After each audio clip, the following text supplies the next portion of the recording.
to have a president I'm who back is now. not consistently weak and wrong on national security, including the importance of upholding and respecting in highest regard our military. Vice President Harris, thank you. And she's the one that caused it. That's weak on national security by allowing every nation last month for the year, 168 different countries sending people into our country. Their crime rates are way down. Putin endorsed her last week, said, I hope she wins. And I think he meant it, because what he's gotten away with is absolutely incredible. It wouldn't have happened with me. The leaders of other countries think that they're weak and incompetent, and they are. They're grossly incompetent. And I just ask one question. Why does Biden go in and kill the Keystone Pipeline and approve the single biggest deal that Russia's ever made, Nord Stream 2, the biggest pipeline anywhere in the world going to Germany and all over Europe? Because they're weak and they're ineffective. And Biden, by the way, is paying a lot of money. Thank you. We have a lot of issues to get to. We'll be right back with much more of this historic ABC That's it. presidential debate from the National Constitution Center right here in Philadelphia. Back in a moment. I guess we're in commercial breaks. We'll be right back. And we're back in action. And they're about to talk about Ukraine is in war. Democracy, that it's in America's best interest to do so, arguing that if Putin wins, he may be emboldened to move even further into other countries. You have said you would solve this war in 24 hours. You said so just before the break tonight. How exactly would you do that? And I want to ask you a very simple question tonight. Do you want Ukraine to win this war? I want the war to stop. I want to save lives that are being uselessly, people being killed by the millions. It's the millions. It's so much worse than the numbers that you're getting, which are fake numbers. Look, we're in for 250 billion or more because they don't ask Europe, which is a much bigger beneficiary to getting this thing done than we are. They're in for $150 billion less because Biden and you don't have the courage to ask Europe like I did with NATO. They paid billions and billions, hundreds of billions of dollars when I said, either you pay up or we're not going to protect you anymore. So that's maybe one of the reasons they don't like me as much as they like weak people.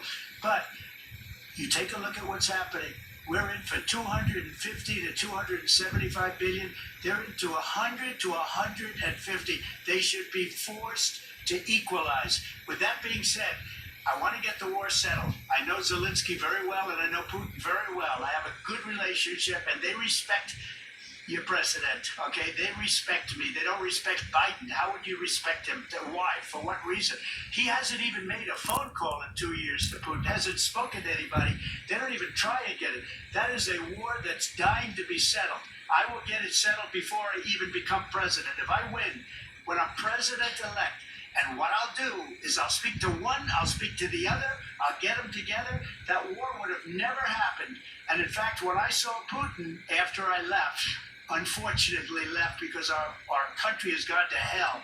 But after I left, when I saw him building up soldiers, he did it after I left, I said, oh, he must be negotiating. It must be a good, strong point of negotiation. Well, it Putin wasn't, must be because stopped. Biden had no idea how to talk to him. He had no idea how to stop it. And now you have millions of people dead, and it's only getting worse, and it could lead to World War III. Don't Not kid yourself, true. David.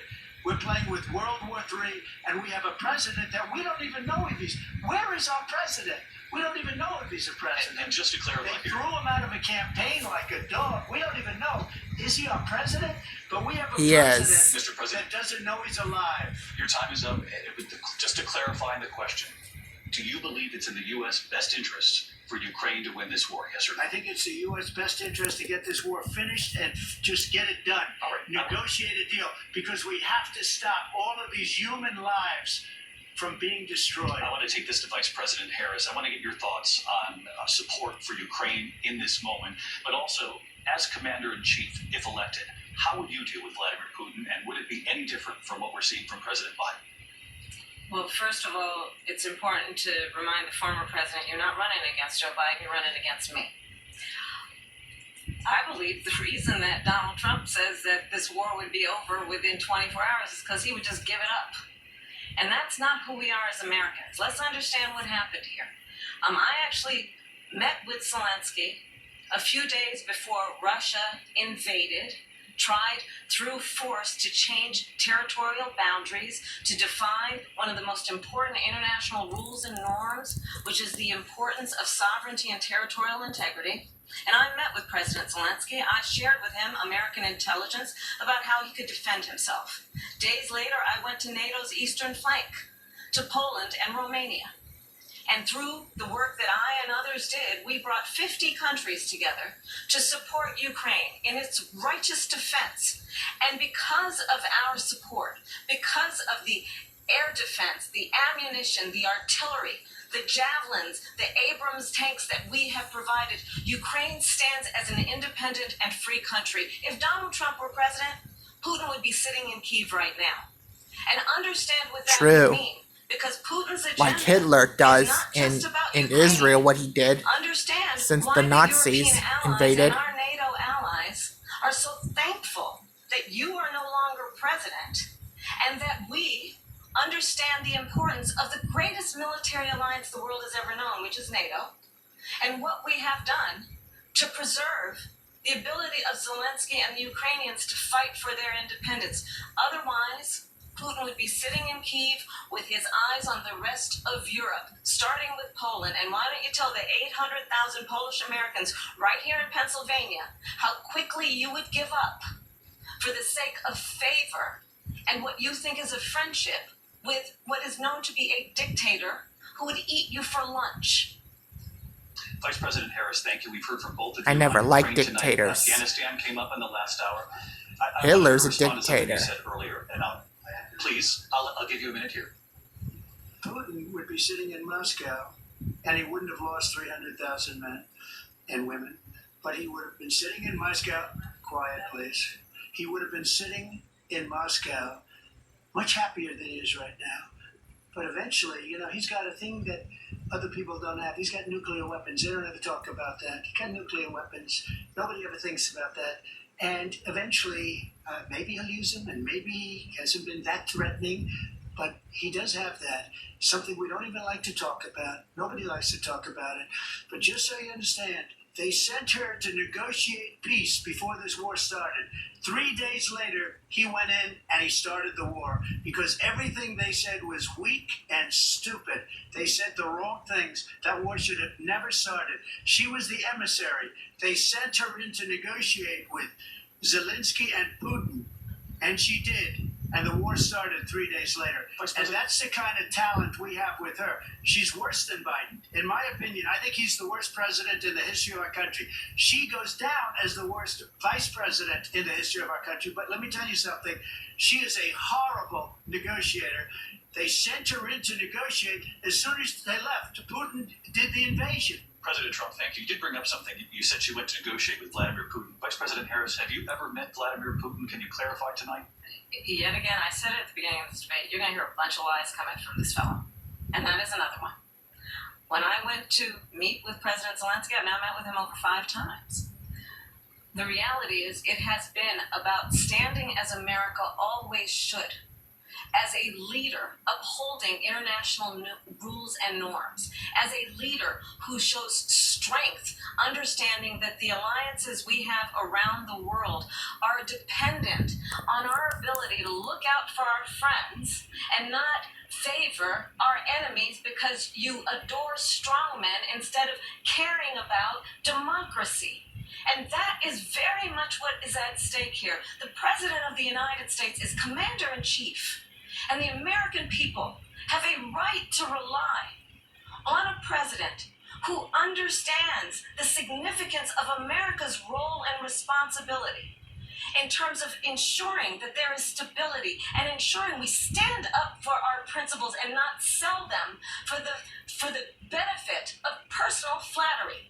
You talked about Ukraine and Vladimir Putin. I do want to talk about Afghanistan. It came up in the first hour of this debate. I want to move on to Afghanistan. Said Trump did the most amazing thing I've ever seen. He got these countries, the 28 countries at the time, to pay up. He said, I've never seen, he's the head of NATO. He said, I've never seen, for years we were paying almost all of NATO. We were being ripped off by European nations, both on trade and on NATO. I got them to pay up by saying one of the statements you made before, if you don't pay, we're not going to protect you. Otherwise, we would have never gotten it. He said it was one of the most incredible jobs that he's ever seen done. Thank you. I want to turn to Afghanistan. It came up in the first hour of the debate, and we witnessed a poignant moment today on Capitol Hill, honoring the soldiers who died in the chaotic withdrawal from Afghanistan. I do want to ask the Vice President, do you believe you bear any responsibility in the way that withdrawal played out? Well, I will tell you, I agreed with President Biden's decision to pull out of Afghanistan.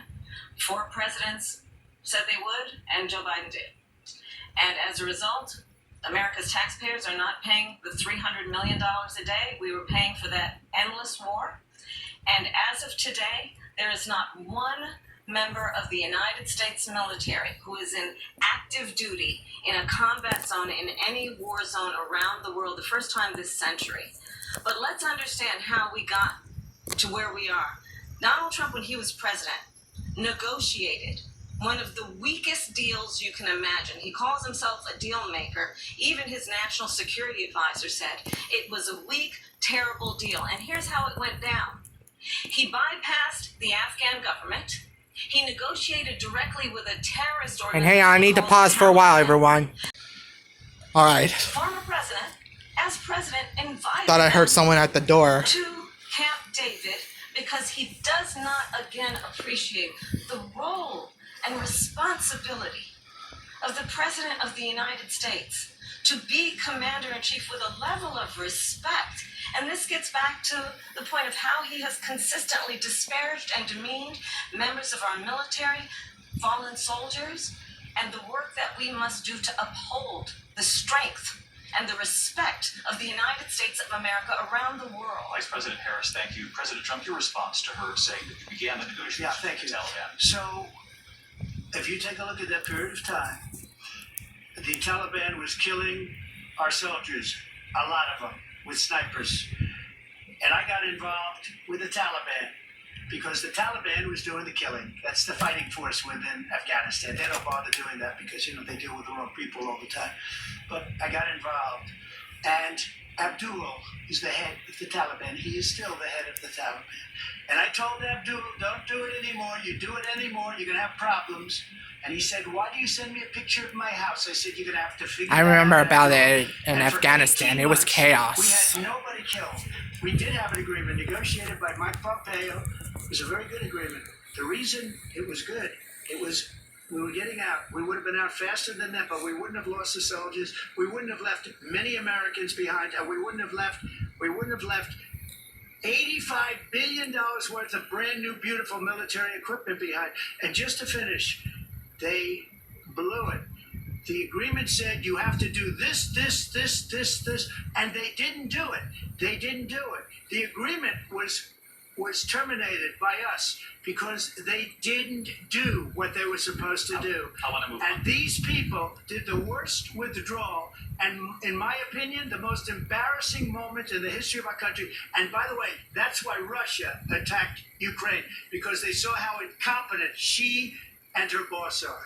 President Trump, thank you.